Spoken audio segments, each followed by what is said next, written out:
pretty nervous about this video because it's so personal. So I just had a breakdown a couple days ago. I completely shut off from the world. I shut off from my friends. I was so in my head. I was spiraling about so many things. For the last 2 months, I've been living by myself, and this space has given me time to really meet myself and get to know myself. I think this is the first time I'm even understanding what my personality is. I'm understanding what my habits are, and I get to see myself in real time. And I had spent time alone prior to this. I was solo traveling, I was going on solo dates, I would do so many things alone, working out alone, stretching, all that stuff. But when you're out in the world doing things alone and then you come home and you're still alone, it's a different experience. Being by yourself, being in your solitude for this long in this capacity, it's a sure thing that you're gonna meet yourself and you're gonna have things like regurgitating out of you. And one of the things that's getting me through it is embracing sensuality and allowing that into my life. And the other thing is honestly my people, and that's what's getting me through, because I do feel loved, I do feel worthy. The theme of today is that you have to uproot the old in order to root in the new, and I feel like I welcomed new beliefs and a different knowing in my nervous system. I was just journaling today.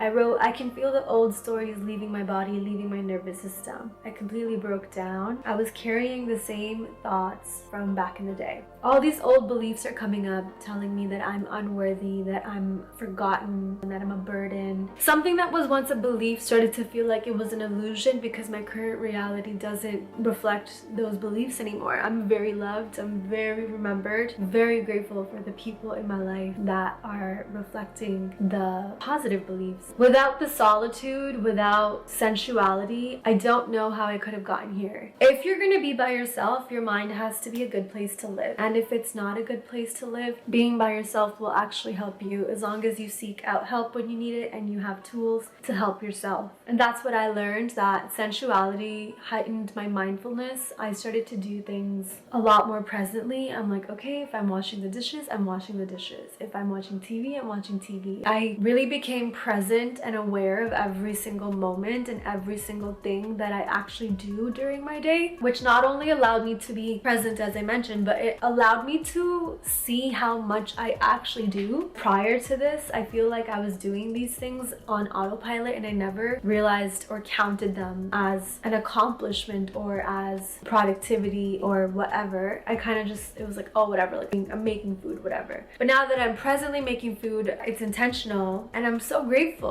I'm so grateful for every little thing, for every book I pick up, for every candle I light, for every cup of coffee, even though I kind of wish I had more coffee right now. So the mindfulness is increasing with the sensuality within my solitude. Nobody else is here reminding me of this, and it feels so cool to go from feeling like a victim in the world and feeling like the world is against you to this place of gratitude for every little thing. It's such a cool feeling, and I will never trade that for anything ever. I feel so blessed. So that's the first thing. The second way the sensuality helped me in solitude is my connection to myself. I got to just process things. I got to feel, I got to cry, I got to be angry, upset, happy, all by myself. I got to rest without feeling guilty that someone's like looking at me or watching me rest. I got to be a bum, you know? Like if I wanted to walk around in my sweatpants and baggy tees and messy hair, I could do that. If I wanted to leave the dishes until the next day, I could do that. I did do that.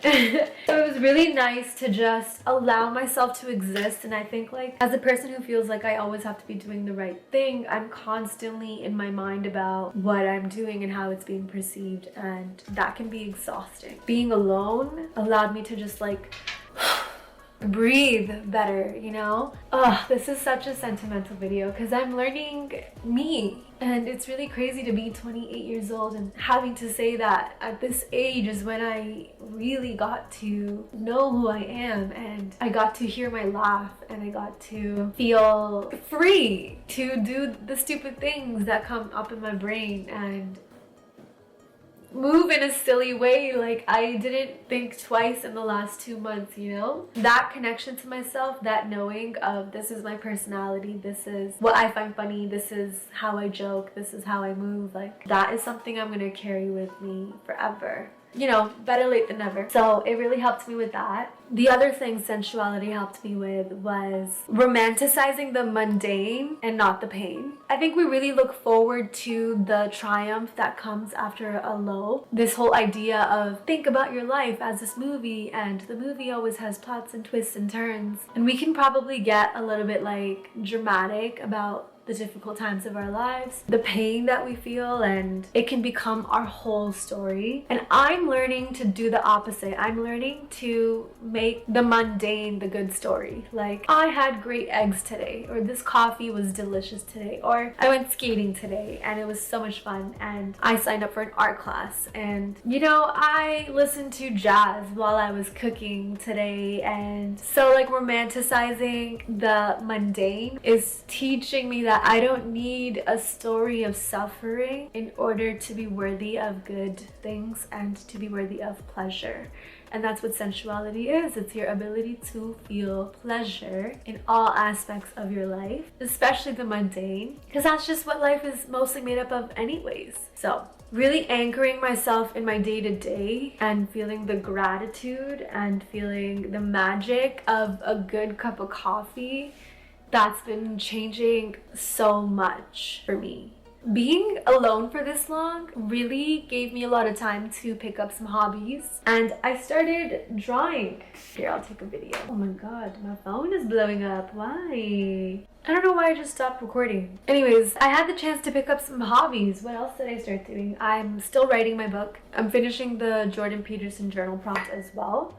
And yeah, just like doing things that I feel like I normally wouldn't give myself time to do. Oh my god, stretching. I have started stretching. Stretching has been the hardest thing for me to incorporate into my life, but sensuality is allowing me to get back to like creative expressions. It's been really helpful to just just exist even in my creative expressions, even if it's just a hobby and I'm not gonna do anything with it. So the adulting part of this is learning that loving yourself and sometimes your pleasure will come from having systems in place. Being alone and running a whole house where you have to shovel and take out the garbage and mop the floors and sweep and wash the sheets and wash your pillowcases and do your laundry, and I'm taking care of a dog as well, so feeding the dog and making sure the dog is okay, and all of that requires systems. And I'm finally learning how to take care of myself in a way that works for me, where someone else is not telling me what to do, how to do it, if I'm doing it right. Of course, I'm asking my friends for help because there's a lot of things that I didn't know. You don't know these things until you have to know them. I'm learning how to cook different recipes, and I'm learning, okay, these are the times I need to cook at. I need to cook faster. I need to stop getting so distracted. I need to stop getting on my phone. All of that is coming from the fact that without having a system in place, I have suffered consequences. Like, I would forget a garbage day, and it taught me that things take time. It's okay to learn new things, and you're constantly going to be learning something.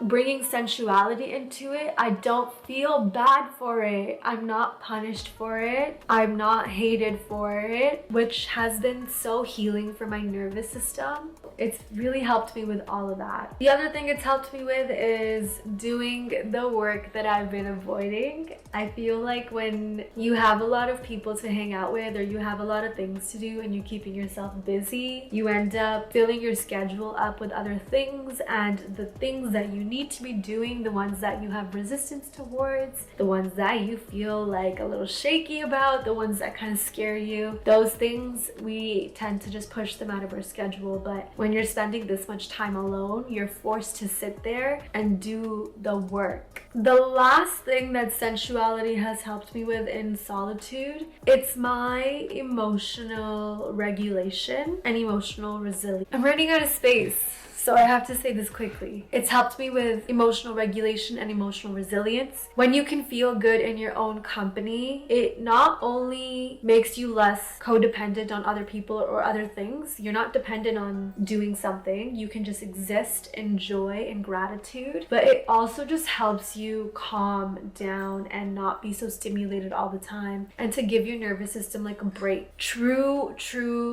rest I feel like we guilt ourselves a lot about doing nothing, but in the nothing, in the silence, in the stillness, in that period of time, that is when our nervous systems can heal. That's when they process things. That's when they understand what is happening. If you're trying to make a change in your life, that's when the change happens. It's kind of like when you're losing weight and building muscle. It's when you're sleeping that the change occurs because your body is not being used for some other purpose. So when the purpose is to just rejuvenate, it's to regulate, it's to change, it's to integrate, you need stillness, you need peace and quiet, you need silence, you need just you to do it. Being regulated within myself is how I can actually allow myself to exist around other people, meet my friends, hang out with them, and not feel so up in my head. And I can be present when I'm doing those things. That's how I can go to an art class or a dance class and be so bold and be courageous, because I'm not fighting off other beliefs that are contradicting my desires. I am embodying them. I am living in them. The solitude is a key component to elevating your life, I believe. At least in my story, in my experience, this is how it's transpired. And using sensuality as a tool to enjoy it, to find pleasure in it, I feel like it has set me up for this expansive experience that's about to come my way. And I feel like it gets me emotional. I get emotional talking about this stuff because I come from such a dark place. I come from really, really dark thoughts that have told me that I just don't deserve to be here on this earth. I have come from really difficult experiences that I didn't think I would make it through them because I couldn't see a way out. I couldn't see the answers, and I had very, very little support in my reality at the time. But I always had God, although I didn't know it at the time. It feels so mind-blowing to be able to cultivate and manifest such an abundant experience. And I feel this way just existing. I feel this way about the way my eyes see the world. I feel this way about the joy I feel on the inside. And it's been a very tough road and a very tough journey. A lot of tears, a lot of crying, and a lot of detaching from important things in my life and important people in my life. And those are not easy endeavors. So I get emotional because I didn't think I would get here. But here we are. We're here.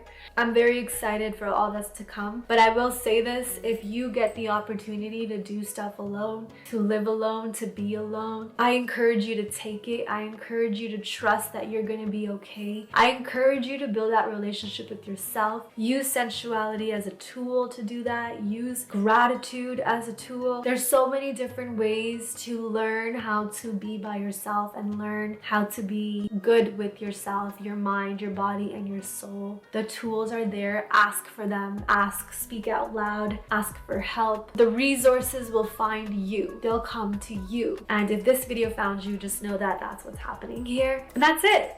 You know, I could go on forever about this. We deserve to exist in our fullness, in our wholeness, in our full authenticity, in our joy, in our pleasure, in our lightheartedness, in our purpose. That's what we're here for. We're not here to suffer. We're here to feel pleasure. So I hope this helps. I hope this resonates. I hope this finds you at a time you really needed it. This is a really different video from what I usually do. It is a little bit more emotional, but sometimes we need that. That's all for today, guys. I will talk to you soon. One love.